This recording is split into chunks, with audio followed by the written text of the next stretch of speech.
Hi friends, आज की short analysis में हम डिस्कस करेंगे वेदांता स्टॉक के ऊपर। और दोस्तों, आज की एनालिसिस देने से पहले मैं आप लोगों को बता दूं कि अभी जो करंट मार्केट का नेगेटिव सिनेरियो बना हुआ है और लोगों के बीच में जो भय बना हुआ है, दोस्तों इसको तुम पॉजिटिव में लो। ऐसी गिरावट नेगेटिव वाली मार्केट को एक ब्लेसिंग समझ के आप चलो, क्योंकि दोस्तों यही वो टाइम है जहाँ पर आप अपना वेल्थ क्रिएशन का पोर्टफोलियो बना सकते हो। और यही वो टाइम है जहाँ पर आप लोगों को एसआईपी शुरू करना चाहिए। दोस्तों, आप लोगों को याद रहेगा, ऐसे ही एक पुराना फॉल आया था अगस्त के अंदर, और मैंने आप लोगों के लिए एक आलोक इंडस्ट्री का एक एनालिसिस वीडियो डाला था, जहां पर मैंने कुछ ऐसी चीज़ बताई थी जो मैंने आप लोगों को बोला था कि मैंने दुबई में सीखी थी। और आप लोगों को क्लियरली बोला था कि आपको अपनी अमाउंट दो हिस्सों में डिवाइड करना चाहिए, एक ट्रेडिंग इन्वेस्टमेंट की अलग रहेंगी और एक वेल्थ क्रिएशन की अलग रहेंगी। और मैंने बोला था कि वेल्थ क्रिएशन वो अमाउंट रहेंगी, अगर आपकी ट्रेडिंग फेल हो गई, इन्वेस्टिंग फेल हो गई, इन्वेस्टमेंट कभी फेल नहीं होती है, लेकिन अगर हम मान के चलते कि इन्वेस्टमेंट भी फेल हो गई तो दोस्तों वेल्थ क्रिएशन कभी फेल नहीं होता है। तो दोस्तों, ये वही टाइम है जहाँ पर आप लोगों को वेल्थ क्रिएशन के बारे में सोचना चाहिए। ये वही वो टाइम है जहाँ पर आप लोगों को दरवाज़ा खटखटाना है। वेल्थ क्रिएशन का पैसा जहाँ पीछे छुपा है, खटखटा वो दरवाज़ा जहाँ पर आप लोगों के वेल्थ क्रिएशन के पैसे छुपे हैं, और निकालो बाहर उसको और एसआईपी स्टार्ट करो। और एसआईपी भी दोस्तों 5% की स्टार्ट करो, पूरा वेल्थ क्रिएशन का अमाउंट भी नहीं डालना है। और सेकेंडली दोस्तों, मैंने वो टाइम पे जो आलोक इंडस्ट्री आपको रिकमेंड किया था, वो टाइम पे 25 रुपये का था और 28.5 रुपये का हाई मारा, और 12 से 15% सिर्फ वो गिरावट से ये गिरावट के बीच में उसने 12% रिटर्न दे दिए थे। और वो टाइम पे भी मैंने आप लोगों को बोला कि 10% जितनी एसआईपी स्टार्ट कर दो। तो फिर उस वही सेम चीज़। और दोस्तों याद रखना, आगे जाके इतना भी फॉल, लोग तरसेंगे फॉल के लिए लेकिन फॉल आएगा नहीं। और जब यही फॉल है दोस्तों, जो पैसा डालेगा आगे जाके उल्लू की नोट कमाएंगे, और आगे जाके मार्केट इतना फोमो क्रिएट करेंगी कि फॉल बहुत कम रहेंगे और लोग तरसेंगे करेक्शन के लिए, और करेक्शन आएगा तो लोग डाल भी नहीं पाएंगे। और दोस्तों, ऐसे टाइम पे ऐसी फंडामेंटल और टेक्निकल्स वाली स्ट्रॉन्ग कंपनियां ढूंढो जिसके अंदर अच्छी खासी एसआईपी बना सकते हो। वेदांता भी उसमें से एक कंपनी है दोस्तों। ये फंडामेंटल वाइज ही बहुत स्ट्रॉन्ग कंपनी है और टेक्निकल वाइज चार्ट पे भी बहुत ही स्ट्रॉन्ग ब्रेकआउट आया है हायर टाइम फ्रेम में, वीकली के टाइम फ्रेम में। और दोस्तों, ये सिर्फ मेटल सेक्टर की कंपनी नहीं है, ये पावर सेक्टर में भी चली है। ये हाईली डिविडेंड पे कंपनी है। और दोस्तों, इसके अंदर स्टॉक की री रेटिंग की भी बहुत बड़ी आशंका है। और दोस्तों, आज की जो एनालिसिस है वो प्योरली वीकली टाइम फ्रेम के ऊपर है, जहाँ पर मैं आप लोगों को बताऊंगा कि यहाँ पर अपसाइड में बहुत बड़े, यहाँ पर अगर आप देखो तो जो चार्ट पैटर्न्स ब्रेकआउट हुए, यहाँ पे बहुत बड़े टारगेट्स निकल कर आते हैं। लेकिन दोस्तों, ये वीकली टाइम फ्रेम की एनालिसिस है, वो लिहाज से आपका होल्डिंग पीरियड भी थोड़ा बड़ा रहेगा। तो यहाँ पर आप एसआईपी कर सकते हो। और साथों साथ दोस्तों, आप लोगों को मैं शॉर्ट टर्म एनालिसिस भी दूंगा कि आने वाले अगले हफ्ते में क्या हो सकता है इसके अंदर, वो लिहाज से आप लोगों को पता चले कि आपके एसआईपी के ऑर्डर कौन से लेवल पर डालना चाहिए। मैं इतनी डिटेल एनालिसिस दूंगा, weekly time multi time frame analysis दूंगा, वीकली से लेकर आवर्ली के अंदर आप लोगों को पूरी एनालिसिस दूंगा वेदांता के अंदर। और सेकेंडली दोस्तों, आप लोगों को मैं बता दूं कि इसमें कोई भी हमारी बाय सेल होल्ड रिकमेंडेशन नहीं है। ये सारी चीज़ मैं अपना पॉइंट ऑफ व्यू रख रहा हूँ। आप भी कोई भी पोजीशन लो तो अपने एडवाइज़र को एक बार ज़रूर कंसल्ट करके ही लेना। दोस्तों, आप लोग देख सकते हो कि ये वो टॉप था जहाँ से करेक्शन स्टार्ट हुआ था। और दोस्तों, ये आप देख सकते हो यहाँ पर कुछ इस तरह से downward sloping parallel channel weekly time frame में बनी थी। और दोस्तों, जब तक स्टॉक ये डाउनवर्ड स्लोपिंग पैरेलल चैनल में था, स्टॉक ने प्राइस वाइज करेक्शन दिया वीकली टाइम फ्रेम पे, और यहाँ पर back to back lower lows hit हुए। दोस्तों, अगर आप देखो तो पहला लोअर लोज यहाँ पर हिट हुआ, सेकंड लोअर लोज यहाँ हिट हुआ, थर्ड लोअर लोज यहाँ हिट हुआ, और उसके बाद टाइम वाइज करेक्शन गया, एक डीप कंसोलिडेशन साइडवे गया, और उसके बाद दोस्तों ये downward sloping parallel channel upside में ब्रेकआउट हुई। और जैसे अपसाइड में ब्रेकआउट हुई, इसने मल्टीपल हायर हाइज को ब्रेक करके उसके अबाउ सस्टेन क्लोजिंग देकर कंफर्म कर दिया correction completed on weekly time frame.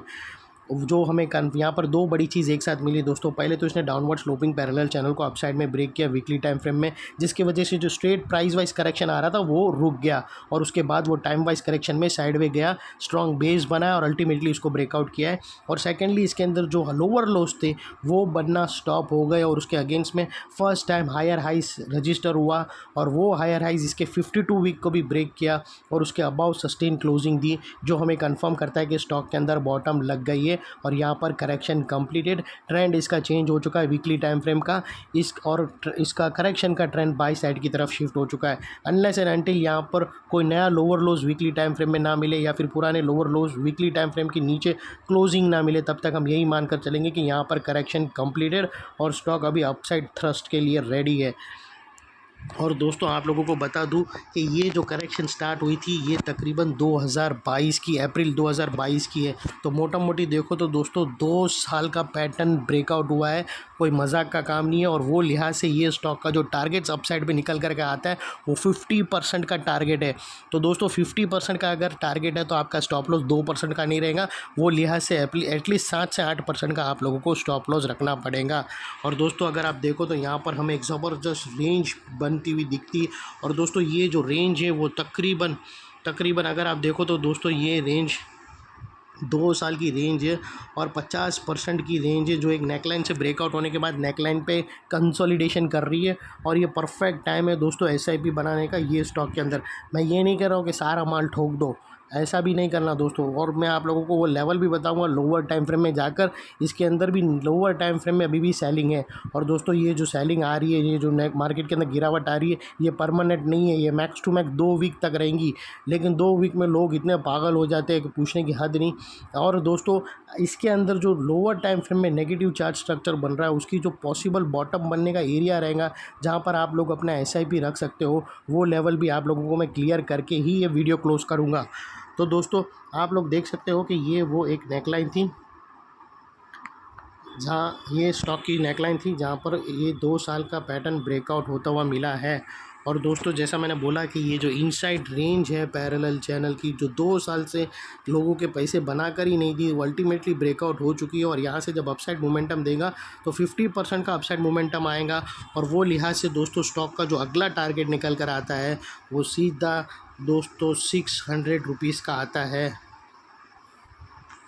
दोस्तों ये जो 600 रुपीज़ है स्टॉक का, 600 का पहला टारगेट है और दूसरा टारगेट दोस्तों 680 रुपीज़ का है। दोस्तों अगर आप देखो तो तकरीबन ऑलमोस्ट मोर देन 50% का टारगेट निकल कर आता है।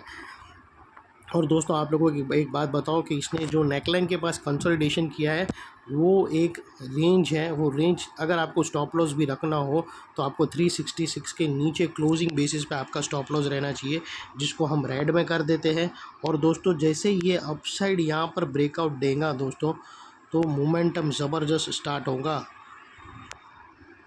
ये एक रेंज है और ये जैसे ही 500 के ऊपर क्लोजिंग मिल गई तो फिर इसके अंदर मोमेंटम और भी स्पीड में आएगा दोस्तों, जो स्टॉक को और भी ज़बरदस्त अपसाइड में लेकर जाएगा। और यहाँ से अगर आप रिस्क टू रिवॉर्ड रेशियो भी देखने जाओ दोस्तों तो आपको यहाँ पर दोस्तों ये एक लोअर स्विंग है और आप यहाँ पर भी क्लोजिंग बेसिस पे, वीकली क्लोजिंग बेसिस पे यहाँ पर भी स्टॉप लॉस रख सकते हो, ये आपके ऊपर है। और एटीआर की भी हेल्प ले सकते हो। और दोस्तों वो लिहाज से अगर आप रिस्क टू रिवॉर्ड रेशियो देखने जाओ तो आपका रिस्क का एरिया फ्रेंड्स इतना रहेगा और रिवॉर्ड का एरिया दोस्तों इतना बड़ा है, ये ऑलमोस्ट 1:2 1:1.5 के आसपास आराम से फॉल हो रहा है फ्रेंड्स, जो काफ़ी फेवरेबल है। और सेकेंडली दोस्तों मैंने जैसे आप लोगों को वादा किया था कि इसके लोअर टाइम फ्रेम में भी जाकर बताऊंगा, तो वो भी बताऊंगा दोस्तों। ये जो रिटर्न ऑन इन्वेस्टमेंट रहेगा आपका, ये तकरीबन दोस्तों 50% की रेंज है।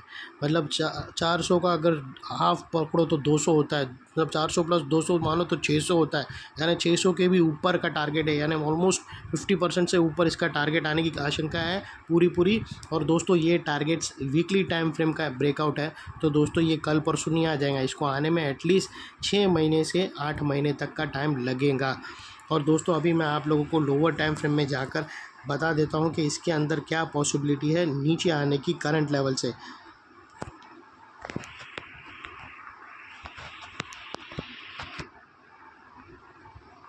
दोस्तों अगर मैं आप लोगों को आवरली टाइम फ्रेम में देखूँ ना तो यहाँ पर हमें एक नेगेटिव सेंटीमेंट मिला है।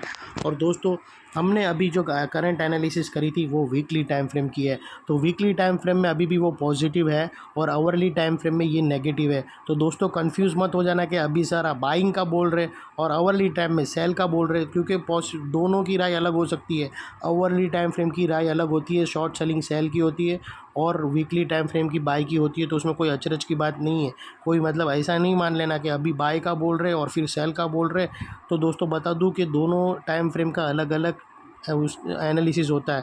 अगर वीक आवर्ली टाइम फ्रेम बोल रहा है सेल है तो सेल है, लेकिन वो अल्टीमेटली हायर टाइम फ्रेम की तरफ घूमेगा। एक एरिया रहेगा जहाँ तक वो जाएगा, उसके बाद वो अल्टीमेटली हायर टाइम फ्रेम वाले ही सच्चे होते हैं। जितने भी लोअर टाइम फ्रेम अगर नेगेटिव बोल रहे हो और हायर टाइम फ्रेम पॉजिटिव बोल रहा है तो वो नेगेटिव शॉर्ट टर्म ही रहेगा। उसके बाद अल्टीमेटली वो वीकली टाइम फ्रेम की तरफ जुड़ जाएगा और अपसाइड में घूमेगा। तो यहाँ पर भी कुछ इस तरह है, यहाँ पर शॉर्ट सेलिंग नहीं करना है यहाँ इस। और दोस्तों वो लेवल बता रहा हूँ जहाँ पर आप SIP स्टार्ट कर सकते हो अपने एडवाइज़र को पूछकर। मतलब यहाँ से तकरीबन और भी अगर 7, 8, 10% नीचे मिलेगा तो आपके लोअर कॉस्ट और भी अच्छी हो जाएंगी, आपकी एंट्री पॉइंट और भी अच्छी फर्निश्ड हो जाएंगी।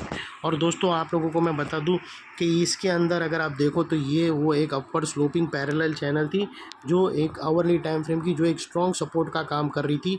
और जैसे ही दोस्तों ये ब्रेकडाउन हुई, इसके अंदर जो कंटिन्यू हायर हाइज बन रहे थे अगर आप देखो तो यहाँ पर पहला हायर राइज बना, सेकंड हायर राइज यहाँ बना, थर्ड हायर राइज यहाँ पर बना। तो जैसे ही दोस्तों ये upward sloping parallel channel hourly time frame की डाउन साइड में ब्रेकडाउन हुई तो इसके हायर राइज थे वो बनना बंद हो गए और उसके अगेंस्ट में लोअर लोज हिट होना स्टार्ट हो गए। दोस्तों अगर आप देखो तो पहला लोअर लोज यहाँ हिट हुआ, सेकंड लोअर लोज यहाँ पर हिट हुआ और थर्ड लोअर लोज यहाँ पर एंड में हिट हुआ। तो दोस्तों ये कंफर्म कर रहा है कि आवरली टाइम फ्रेम में ये स्टॉक एक नेगेटिव सेंटीमेंट की तरफ डाउन साइड करेक्शन के अंदर है और इसमें कोई अचरज की बात नहीं है, पूरा मार्केट करेक्शन के अंदर है। तो यहाँ पर दो बड़ी चीज़ हमें मिली, पहले तो इसने आवरली टाइम फ्रेम को नीचे ब्रेक डाउन किया और सेकेंडली इसके अंदर जो हायर हाइज थे वो लोअर लोज में शिफ्ट हुआ, जो हमें कंफर्म किया कि स्टॉक के अंदर करेक्शन कंप्लीटेड। और यहाँ पर दोस्तों डाइवर्शन भी है जो मैं डाल कर नहीं बता सकता हूँ, आप खुद चेक कर लेना। और यहाँ पर मेन जो नेगेटिव चार्ट पैटर्न बनी है वो है inverted cup and handle pattern. दोस्तों अगर आप देखो तो यहाँ पर आप लोगों को एक cup and handle inverted cup and handle pattern breakdown होते हुए मिली है। और दोस्तों वो कुछ इस तरह का है, ब्रेकडाउन हुई नहीं है लेकिन एनी मूवमेंट वो स्ट्रक्चर बन के रेडी है, एनी मूवमेंट ब्रेकडाउन आएगी। और वो फॉलोअप जैसे अगर US गिरा है और अपना भी इंडेक्स ऑलमोस्ट नेगेटिव सेंटीमेंट पे ही खड़ा है तो यहाँ पर जैसे ही अगर 456 के नीचे अगर क्लोजिंग मिली तो दोस्तों ये inverted cup and handle pattern hourly time frame का ये एक्टिवेट हो जाएगा और स्टॉक डाउन साइड के लिए रेडी रहेगा। लेकिन समझना दोस्तों ये एक अपॉर्चुनिटी मानकर चलना, शॉर्ट बिल्कुल भी नहीं करना है। आवरली टाइम 456 के अंदर अगर आवरली टाइम फ्रेम की 2 कैंडल क्लोजिंग हो गई तो फिर स्टॉक नीचे आएगा और वो वही नेकलाइन की तरफ आएगा दोस्तों, जो एक हमने वीकली टाइम फ्रेम में पैरेलल चैनल की जो नेकलाइन बनाई थी, यानी 441 के आसपास आने की पूरी आशंका है। तो यहाँ पर आप अपने SIP रख सकते हो अपने एडवाइज़र को पूछकर। और दोस्तों बीच में कुछ सपोर्ट है जो ये स्टॉक के अंदर एक सपोर्ट का काम करेगा और हो सकता है स्टॉक बाउंस भी करे अगर ओवरसोल्ड हो गया हो। तभी भी डाउन साइड में अगर मार्केट गिर रहा है और वो ओवरसोल्ड हो गया है और वो सपोर्ट के पास है तो वहाँ से बाउंस आने के बहुत बड़े चांसेस होते हैं। तो अगर यहाँ से भी ब्लू लाइन से भी अगर बाउंस आ गया तो कोई अचरज की बात नहीं है। और दोस्तों ये लेवल के ऊपर जो मतलब ये शॉर्ट सेलर्स लोगों का स्टॉप लॉस रहेगा, अगर 470 के ऊपर ये निकल गया तो ये स्टॉक के अंदर एक बाई साइड टेरिटरी के अंदर एंटर हो जाएगा और फिर यहाँ से और भी अपसाइड की तरफ निकलेगा स्टॉक और ये हरियाली की तरफ मूव करेगा। और वो फ़िलहाल अभी लगता नहीं है, वो तो वक्त ही बताएगा। और सेकेंडली दोस्तों नेकलाइन के पास का ये एरिया बहुत ही इंपॉर्टेंट एरिया बनकर खड़ा है, क्योंकि अगर आप देखो तो ये एरिया आवरली जैसे ही ब्रेक करेगा तो ये एरिया जो अभी तक एक इम्पॉर्टेंट सपोर्ट है, जो नेकलाइन है वो एक इम्पॉर्टेंट सपोर्ट है, जैसे ही वो नीचे ब्रेक डाउन हो जाएगा तो ये इम्पॉर्टेंट सपोर्ट एक इम्पॉर्टेंट रेजिस्टेंस बनकर खड़ा होगा। और साथों साथ यहाँ पर मल्टीपल नेगेटिव फैक्टर्स ब्रेकडाउन हुए हैं, उसके तहत ये इंपॉर्टेंट रेजिस्टेंस बनेगा। और वो जो नेगेटिव फैक्टर्स आप लोग जान सकते हो जिसको मैंने बताया, यहाँ पर ये दोस्तों upward sloping parallel channel down side में ब्रेकडाउन हुई, हायर हाइज लोअर लोज में शिफ्ट होते हुए मिले, यहाँ पर ही नेगेटिव डाइवर्शन है और negative cup and handle pattern breakout होते हुए मिली। तो दोस्तों वो लिहाज से ये एक इम्पॉर्टेंट रेजिस्टेंस बनकर खड़ा रहेगा। और इनकेस फिर डाउन साइड में अगर रेजिस्टेंस फेस करके वापस वो नेकलाइन को रिटेस्ट करने आएगा तो दोस्तों रिटेस्ट के टाइम पे यही एरिया सामने आके एक स्ट्रॉन्ग रेजिस्टेंस का काम करेगा और स्टॉक को नीचे धकेलेगा। एट द एंड दोस्तों यहाँ पर एक बाइंग साइड आएगी और स्टॉक को फिर अल्टीमेटली अपसाइड लेकर जाएगी। तो दोस्तों ये थी हमारी एनालिसिस। अच्छी लगी तो प्लीज़ चैनल को लाइक शेयर सब्सक्राइब करना।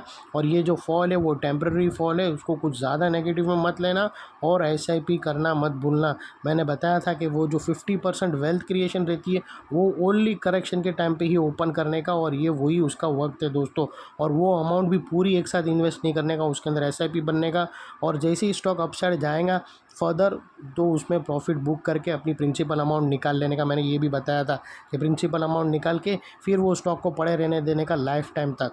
तो दोस्तों ये थी एनालिसिस। अच्छी लगे तो प्लीज़ चैनल को लाइक शेयर सब्सक्राइब करना, और मैं ऐसे ही इंफॉर्मेटिव वीडियो और अच्छे स्टॉक्स आप लोगों के रडार में कंटिन्यू लाता रहूँगा फ्रेंड्स। थैंक यू, जय हिंद।